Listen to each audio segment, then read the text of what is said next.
Herramientas utilizadas en la perforación direccional. Torque Drive. Es un equipo que posee un motor eléctrico para transmitir rotación a un eje inferior a través de un sistema planetario de engranajes.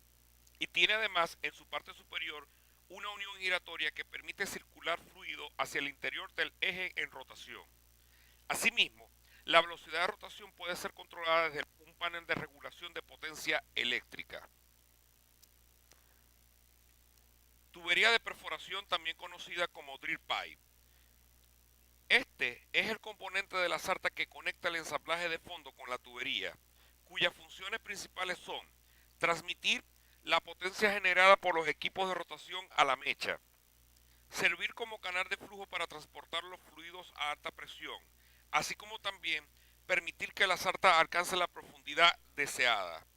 Entre sus principales características está en que cada tubo de perforación consta de tres partes principales, como por ejemplo el cuerpo y dos conexiones en sus extremos, una del tipo caja y una del tipo pin, tal como se señala en la figura anexa. En cuanto a las características físicas, hoy en día son utilizadas ampliamente dos tipos de tubería de perforación en base a lo que sería su diámetro nominal o diámetro externo, como las de 4,5 pulgadas y de 5 pulgadas, las cuales podemos identificar resaltados en el recuadro rojo, en amarillo, su correspondiente peso nominal. Por ejemplo, el de 4,5 se utiliza más una de peso nominal de 16,6 libras pies, cuyo espesor de pared es de 0.337 pulgadas y diámetro interno es de 3.826 pulgadas. En el caso de la tubería de perforación de 5 pulgadas, se utiliza ampliamente la de peso nominal 19,5 libras pies, cuyo espesor de pared es de 0.362 pulgadas y diámetro interno de 4.276 pulgadas, respectivamente.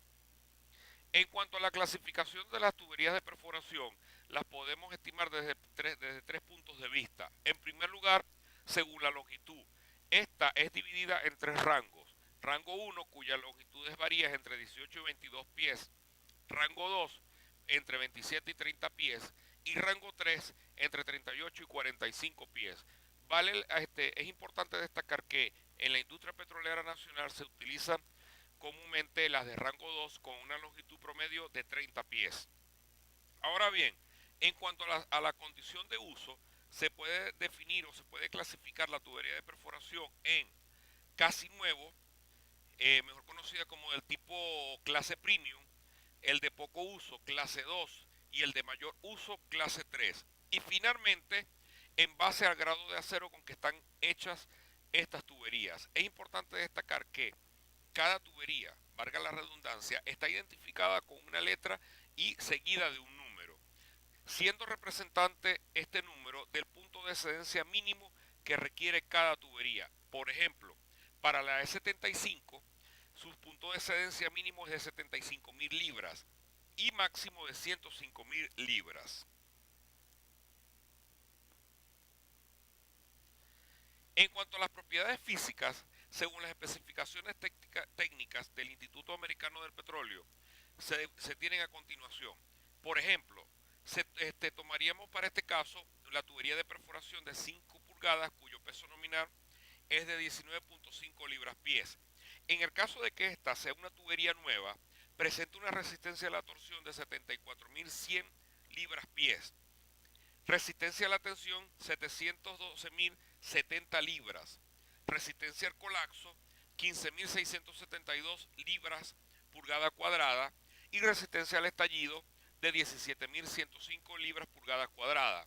Asimismo se muestran las propiedades físicas para una tubería del tipo premium y para una tubería del tipo clase 2. Tubería pesada o heavyweight. Es un componente de peso intermedio entre la tubería y las portamechas para la sarta de perforación. Estos son tubos de pared gruesa unidos entre sí por juntas extra largas para facilitar su manejo. Asimismo, tienen las mismas dimensiones de la tubería de perforación corriente, pero debido a su peso y forma, esta tubería puede mantenerse en compresión salvo en pozos verticales de diámetro grande. Su principal función está en el hecho de que representa la zona de transición entre los lastrabarrenas y la tubería de perforación para minimizar los cambios de rigidez entre los componentes de la sarta de perforación. Estas a su vez se clasifican en dos tipos de tubería. Las convencionales, las cuales no tienen ningún tipo de surco en sus paredes externas y posee un amortiguador de desgaste, tal como se señala en este momento. Y el espiral posee surcos helicoidales en el cuerpo y no tiene ningún tipo de amortiguador para el desgaste. En cuanto a los tipos de amortiguadores colocados en la tubería heavyweight, tenemos los amortiguadores dobles, en los cuales reducen el deterioro en el cuerpo del tubo y lo mantiene alejado de la pared del pozo. Estos son colocados en los extremos de la misma. El amortiguador de desgaste mantiene la parte media del tubo alejado de la pared del pozo y lo podemos encontrarlo ubicado en la parte central de la tubería. En cuanto a lo que sería el espesor de pared, el heavyweight es mucho más mayor que la tubería de perforación y las conexiones son más largas también, si se compara con la tubería de perforación. A continuación se muestran las tablas de las dimensiones de este tipo de tubería. Por ejemplo, si tenemos una tubería heavyweight de 5 pulgadas, su diámetro interno sería de 3 pulgadas. En cuanto a las conexiones, podemos ver que esta utiliza una conexión NS50 4,5 IF, cuyo diámetro externo es de 6,5 y diámetro interno de 3,1 de pulgada, y su correspondiente peso nominal es equivalente a 50 libras-pies. Igualmente se presenta para una tubería heavyweight de 4,5 pulgadas de diámetro externo. Drill collar, portamecha o lastrabarrena. Este es un conjunto de tubos de acero o metal no magnéticos de espesores significativos, colocados en el fondo de la sarta de perforación por encima de la mecha. Su función es de proporcionar la rigidez y el peso suficiente a la mecha para producir la carga axial requerida por la mecha para una penetración más efectiva de la formación. En cuanto a la clasificación de este tipo de tubería, tenemos las normales. Las normales son las barras que son completamente lisas, como se señalan en la imagen. Estas son utilizadas en circunstancias normales.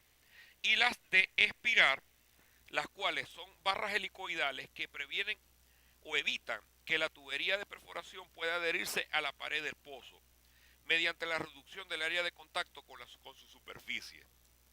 En cuanto a sus dimensiones, estas poseen diámetros externos que varían entre 3 y 12 pulgadas y un rango de peso comprendido entre 650 a 11.500 libras. Desviaciones. Ahora bien, un requisito primordial para la perforación direccional es tener las herramientas desviadoras apropiadas, juntos con mechas y otras herramientas auxiliares. Ahora bien, una herramienta deflectora es un dispositivo mecánico que se coloca en el hoyo para hacer que se desvíe de su curso. Por consiguiente, la selección de esta herramienta depende de varios factores, pero principalmente del tipo de formación en el punto de inicio de la desviación del hoyo. Ahora bien, antes de empezar cualquier desviación, el lodo debe acondicionarse y el hoyo debe estar limpio de ripios. Generalmente pasan varias horas desde el momento que se saca la columna del lodo, desde el fondo del hoyo hasta que se mete la herramienta de desviación y se fija en su posición. Ahora bien, existen ocasiones en las que es necesario abandonar o desviar la porción inferior del pozo. Existen muchas razones para efectuar esta desviación, como por ejemplo, tubería de revestimiento la cual puede estar dañada o puede haberse caído, herramientas que también pudieron haberse caído dentro del pozo, así como también la zona de producción puede haberse dañado en el pozo original o en la zona original, o puede ser necesario llegar hasta otra zona de drenaje menos profunda. Si es necesario que se abra otra ventana en la tubería de revestimiento, primero debe circular cemento de huerta hacia el punto inmediatamente superior al punto de arranque de desvío. Posteriormente, el cemento es acondicionado de nuevo hasta el punto de arranque de desvío. Vale destacar que el punto de arranque de desvío se puede lograr con un subponderado y un motor de fondo de hoyo en una combinación con una guía deflectora. Seguidamente, una vez que la ventana ha sido cortada y apropiadamente removida, el diseño apropiado de un ensamblaje de fondo de hoyo es crucial. Ahora bien, si se mantiene el ángulo actual del pozo, un ensamblaje de hoyo empacado debe ser introducido, es decir, el del tipo péndulo, ubicando estabilizadores sobre la mecha en puntos clave. Ahora bien, si el pozo va a ser horizontal y el ángulo deseado, perdón, y el ángulo deseado aún no se ha alcanzado, un ensamblaje tipo fulcro es insertado con estabilizadores cerca de la marrena o de la mecha. Ahora bien, varios cambios de ángulo pueden llevarse a cabo durante el curso de la perforación antes que la profundidad y el objetivo hayan sido alcanzados. Por supuesto, dependiendo del tipo de completación a ser realizada, la nueva sección del hoyo puede ser registrada, el revestidor auxiliar insertado y el nuevo intervalo puede ser ahora perforado y por supuesto la producción del pozo iniciaría sin ningún problema.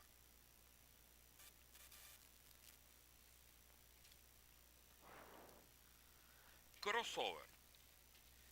Estas son herramientas diseñadas para unir las partes de perforación que tienen de roscas diferentes o que tienen diferentes roscas desde el punto de vista de fabricantes y de diseño y se colocan normalmente entre la tubería y los portamechas, pero también pueden colocarse en otros puntos.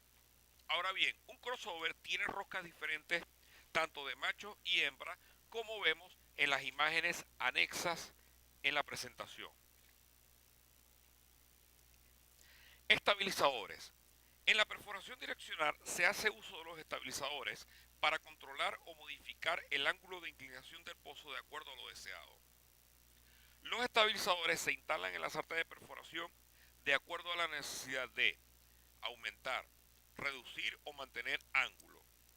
Ahora bien, aunque existen varios tipos de estabilizadores para la perforación direccional, básicamente son utilizados dos tipos. El estabilizador tipo camisa, el cual es aquel donde solamente es necesario cambiar la camisa cada vez que se necesite un estabilizador de diferente diámetro o cuando haya desgaste de sus aletas. Y tenemos el estabilizador del tipo integral, definido como aquel donde se tiene que cambiar completamente cada vez que se requiere un estabilizador de diámetro diferente.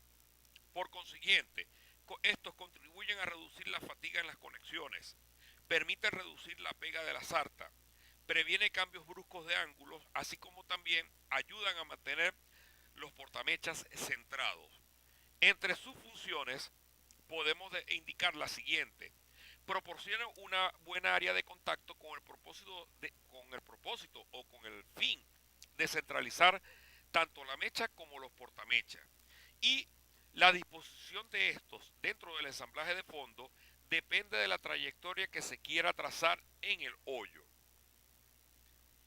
A continuación mostramos unas imágenes ilustrativas acerca de algunos tipos de estabilizadores, como por ejemplo rotatorios, los cuales podemos encontrar espiralados, tanto cortos como largos, rectos, tanto cortos como largos, así como también del tipo no rotatorio. Escariadores. Estos mantienen el hoyo en pleno calibre. Asimismo son utilizados como ensanchadores cuando se perforan formaciones duras y a su vez ayudan a mejorar la limpieza del hoyo. Martillos. Estas son herramientas colocadas en la sarta de perforación para ser utilizadas en caso de atascamiento de tubería. ¿Ok? Entre sus principales características se tienen que estas pueden ser tanto mecánicos como hidráulicos. Asimismo, permanecen en el pozo durante un largo periodo de perforación continua, aún en condiciones extremas. Son de diferentes diámetros y se ajustan en la superficie o en el pozo. Estos pueden ser golpeados tanto hacia arriba como abajo y su calibración puede ser modificable. Además poseen una unión flexible, sin embargo su articulación es muchas veces limitado. Amortiguadores. Estos contribuyen a reducir la fatiga y las fallas en las conexiones de los portamechas, así como también ayudan a incrementar la vida útil de la mecha debido a la reducción de las fuerzas actuantes sobre ellas, protegiendo a su vez la estructura de corte y los cojinetes. Asimismo, permiten reducir posibles daños en los equipos de superficie. Válvula flotadora es una válvula del tipo checker que impide el contraflujo del lodo de la perforación. Y finalmente, definimos lo que son las mechas, las cuales son los elementos cortantes o herramientas que se utilizan para perforar el hoyo en las operaciones de perforación. Antes de culminar, es importante destacar que existen otras herramientas que conforman el ensamblaje de fondo direccional, como herramientas de medición MWD, LWD, motores de fondo y RCS, entre otros, los cuales serán desarrollados en videos tutoriales apartes.